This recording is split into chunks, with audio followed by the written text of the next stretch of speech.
I beg your pardon, Giroux. It's you I want to speak to. It's stupid of me, but I'm always mixing you up with poor Charles Forestier. It's because your articles are so infernally like his, I suppose.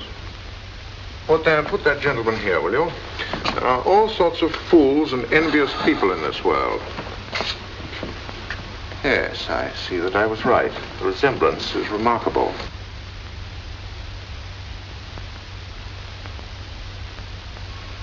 Lend me a piece of your chalk, Jacques. Certain individuals here thought it funny for some time past to call me Forestier. I begin to find it very stupid. However, I have a peaceful nature, and I wish to prevent matters from going to painful extremes. It's true that I'm no longer a member of the 6th Hussars, but I think you'll find I've not lost my skill with firearms.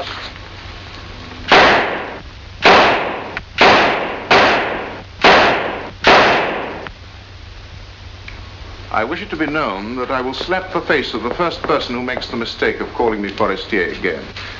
It is for Monsieur Laroche-Mathieu to decide whether his little joke is worth risking a bullet for. You will need yellow crayon, Jacques, for your next caricature of Laroche-Mathieu.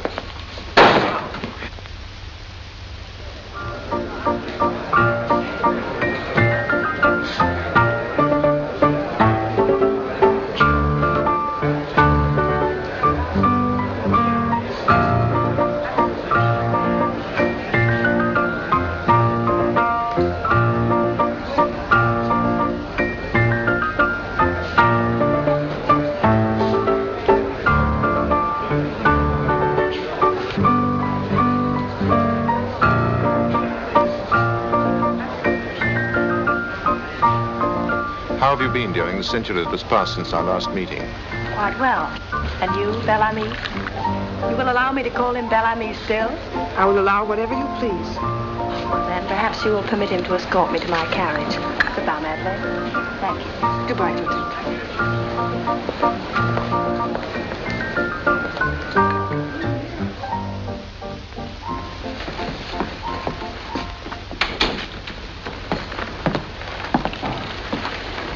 How do you like your new life?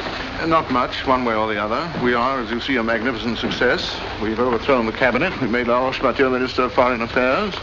I'm a journalistic celebrity, and my wife presides over the most distinguished political salon in Paris. It has turned out to be a practical partnership. Nothing more? Nothing more.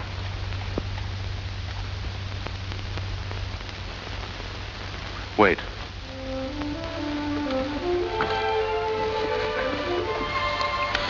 Remember this.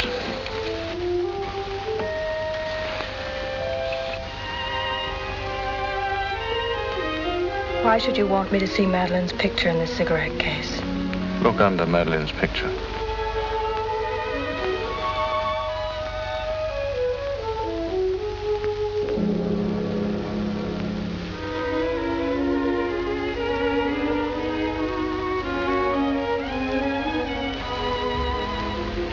You see how it is? You haven't changed then? Not for a moment. And you? As if I could ever stop loving you.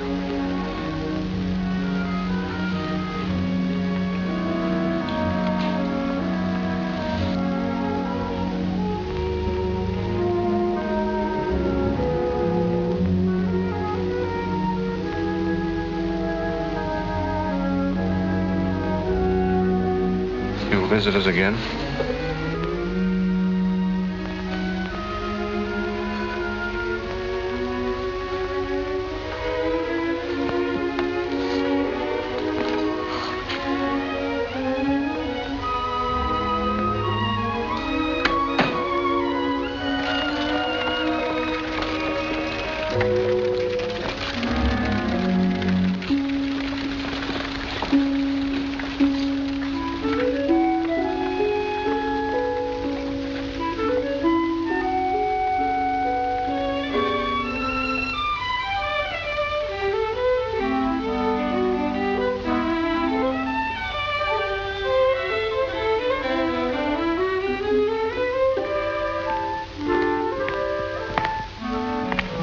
marriage doesn't seem to have come as yet. That is my good fortune. I shall have a moment with you. Why do you look at me so strangely?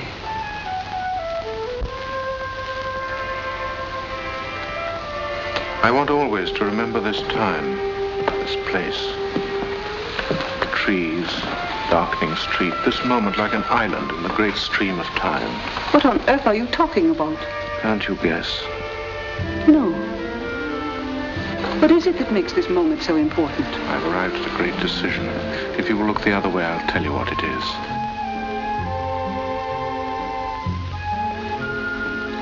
Regardless of convention or what you may think of me, I shall declare myself. To me. To you. You must be mad. I'm sure of it, but I'm glad I've spoken. I wanted to say this for a very long time, but I dared not. They say you're so strict, so proper. I'm afraid that I shall remember this moment also. Then you're not offended. No, You understand my feeling. I understand it. You return it. You do not deny it.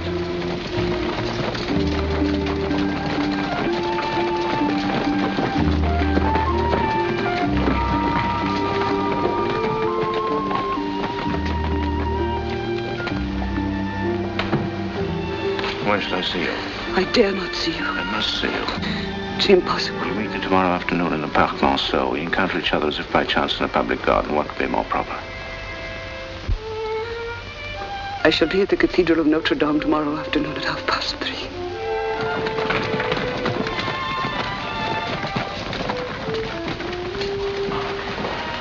I've lighted a fire in an old soot-filled chimney.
Madame de Varey,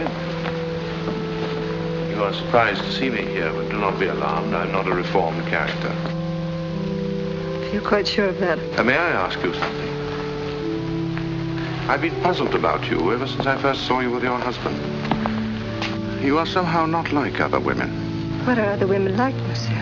Usually women strike me as being incredibly stupid. They can be caught by a look, a smile, a compliment, anything that touches their vanity. It is impossible not to despise them. But you are different. I understood at once that you were not to be taken in by such devices. Why should you wish to take me in at all? I could not help you to gain money or position. You do me an injustice. Wait. Why do you smile? Because you're ridiculous. Is it ridiculous to wonder why a woman like you should marry a man who cannot even see that she is beautiful? I confess it seems unnatural to me. What made you waste your beauty on a man who is blind? How is one to explain such a thing to a man like you? Try.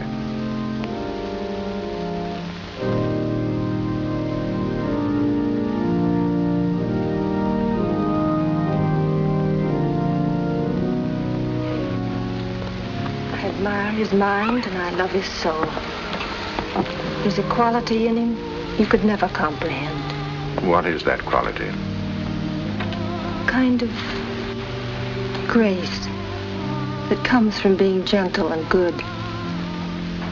And faith that endures in spite of men and of experience. If he should die, surely you'll find someone else to adore. One moment more. What do you think of me, really? I think you're contemptible. Shall I tell you what I think of you? It has no interest for me. I think you're probably the only really good woman I've ever known. I'm sorry for you, monsieur. There are millions of us.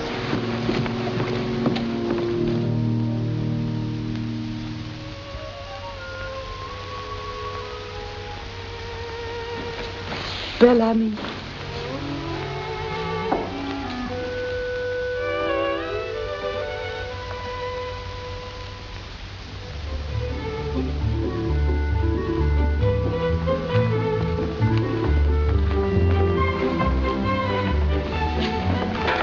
Out of that. Yes, sir.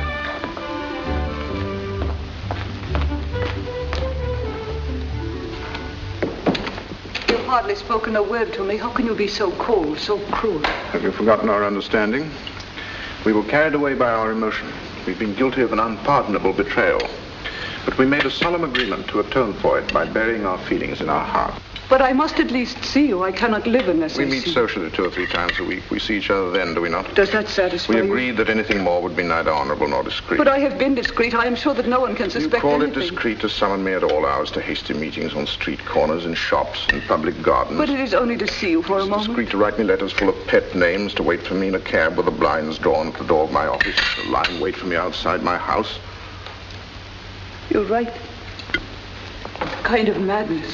And now this telegram. Must see you today. Most important. Meet me at 2 o'clock. Cathay Riche can render you a great service. Yours till death. I've been waiting for you to tell me what it is that is so important. But it is quite true. I came to tell you some news to put you in the way of gaining 50,000 francs or even more. How so? I caught by chance yesterday evening some words between my husband and Laroche Mathieu. They agreed not to let you into the secret. What secret? They are going to take possession of Morocco. Nonsense. I've been writing a series of articles for La Roche-Mathieu designed to create exactly the opposite impression. They are humbugging you in order that their plan might not be known. What is their plan? They are using your articles to depress the stock market, but secretly and little by little, they have been buying up the whole of the Morocco loan. Now the expedition is to take place, and as soon as we are there, the government will guarantee the debt. They will gain 50 or 60 millions. What scoundrels.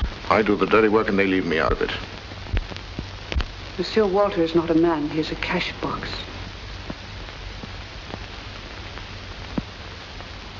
We ought, though, to profit by this. You can still buy some of the loan. It is only at 72 francs. I haven't any money. If you love me a little, you would let me lend you some. I can't do that. But you don't need even to borrow. I will invest 20,000 francs and you shall stand in for half. I will do it entirely with my own money. Walter will know nothing about it. If it succeeds, you will gain 70,000 francs. If not, you will owe me 10,000, which you can pay when you please. I don't like such arrangements. But it is you who carried on the editorial campaign which has made the scheme possible. It would be foolish not to profit by it. You will render them services worth a great deal more than that. Very well, but it is understood that if we lose, I will repay you the 10,000 francs. Eat your dessert before it is completely cold.